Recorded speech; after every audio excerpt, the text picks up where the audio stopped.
Plus ආයිබෝවන් අද දවසේ විද්‍යාව පරීක්ෂණය කරන්නයි සූදානම් වෙලා ඉන්නේ. මේ අද නම් පුතේ ටිකක් අමුතු දේවල් ටිකක් තියෙනවා. අපි සර්ගෙන් අහලා බලමු අද මොකක්ද කරන්න බලාපොරොත්තු වෙන්නේ කියලා. බෝලයක් එහෙමත් තියෙනවා. මේ බෝලේ අතට ගන්න බලන්න කොහොමද කියලා.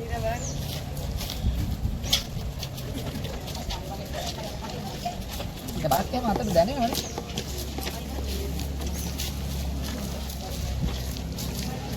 මේක සාමාන්‍යයෙන් මේ ප්ලාස්ටික් බෝලයක් නෙවෙයි.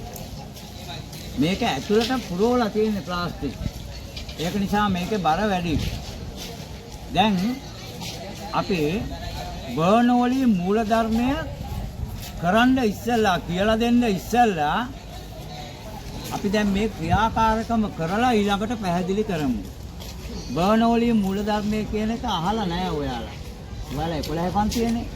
අහලා නැහැ. නමුත් මේ විද්‍යාත්මක සිද්ධාන්ත වෙන් කරන්න බෑ. 11ට 10ට 6ට කියලා කියන්න බෑ. මේ සියල්ලම අපිට පරිසරයේ ජීවිත අත්දැකීම් තියෙනවා. නේද සර්? ඒක ඇත්තනේ. පරිසරයේදී දකින්න ලැබෙනවා සමහර ඒවා හිතා ගන්න බෑනේ. අපි ඒවා ඉතින් විද්‍යාත්මක පැත්තෙන් බැලුවොත් අපිට ඒක තේරුම් ගන්න පුළුවන්. හැබැයි ඒක සාමාන්‍ය ඇසින් බැලුවොත් ඒක නිකන් මැජික් එකක් වගේ තමයි තියෙන්නේ නේ. දැන් අපි මේක ඉස්සලා බලලයිමු නේද සර්? බලමු. දැන් මේ සුදන් ධාරාවක් එවන්නේ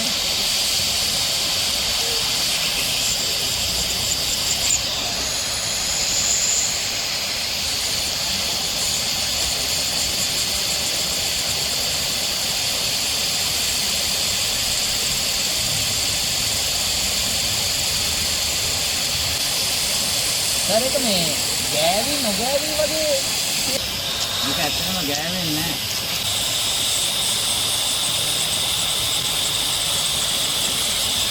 ගෑවෙනවද සර්?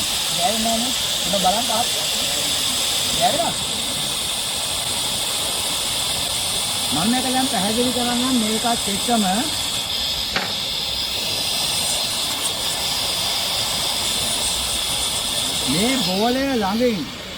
මේ බෝලේ ළඟින් යන වාත ධාරාවේ වේගය වැඩි. නැත්නම් අපි කියනවා ප්‍රවේගය වැඩි. බෝලේ ළඟින් යන වාත ධාරාවේ ප්‍රවේගය වැඩි. විද්‍යාවේ සිද්ධාන්තයක් තියෙනවා.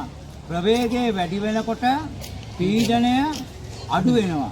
ප්‍රවේගය වැඩි වෙනකොට පීඩනය අඩු වෙනවා. දැන් මෙතනත් එහෙමයි. බෝලේ ළඟින් යන වාත ධාරාවල ප්‍රවේගය වැඩි. ප්‍රවේගය වැඩි වෙනකොට පීඩනය අඩු වෙනවා.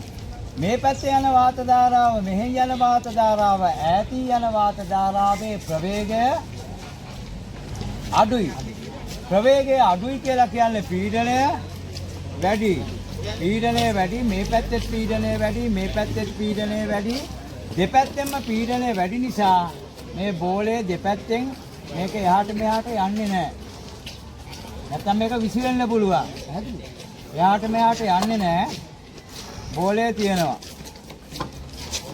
මේ පහලින් ඇති කරන වාත ධාරාව නිසා මේ පැත්තෙන් ඇති කරන බලය නිසා බෝලේ ඉහළ රැඳී පවතිනවා. අපි ආයෙත් බලමු මේ ක්‍රියාකාරකම නැවත වතාවක් කරලා.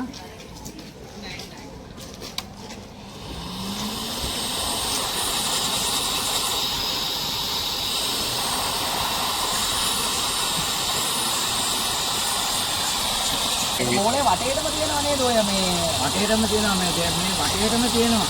හැම පැත්තෙම තියෙනවා. මේක හොඳ ප්‍රශ්නයක් හැබැයි. මේ පැත්තේ වේගය අඩුයි. වේගය අඩු වෙනකොට පීඩනය වැඩි. මේ ළඟින්ම වේගය වැඩි.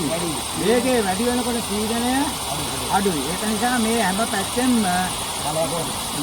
මේ පැත්තට බෝලේ පැත්තට ප්‍රෙෂර් එකක් පීඩනයක් තියෙනවා. ඒක නිසා බෝලය වැටෙන්නේ නැහැ. බෝලය කොහෙටත් එහාට මෙහාට යන්නේ නැහැ. මේ පහලින් ඇති කරන වාත ධාරාව භ්‍රමණයක් සිද්ධ වෙන්නේ. ඔව් ඒක තමයි කරගෙන නැත්නම් ඉන්න බෑ. වාත ධාරා ඒ කියන්නේ බල යුග්ගයක් ක්‍රියාත්මක වෙනවා මේකට. ඒක ක්‍රියාත්මක වෙනවනේ භ්‍රමණයක් කියන්නේ. බල යුග්ගයක් ක්‍රියාත්මක වෙනවා ඔතන පුළුවන් නේද මෙතන විශාලත්වයෙන් සමාන විශාලයෙන් ප්‍රතිවිරුද්ධ බලය උදලා.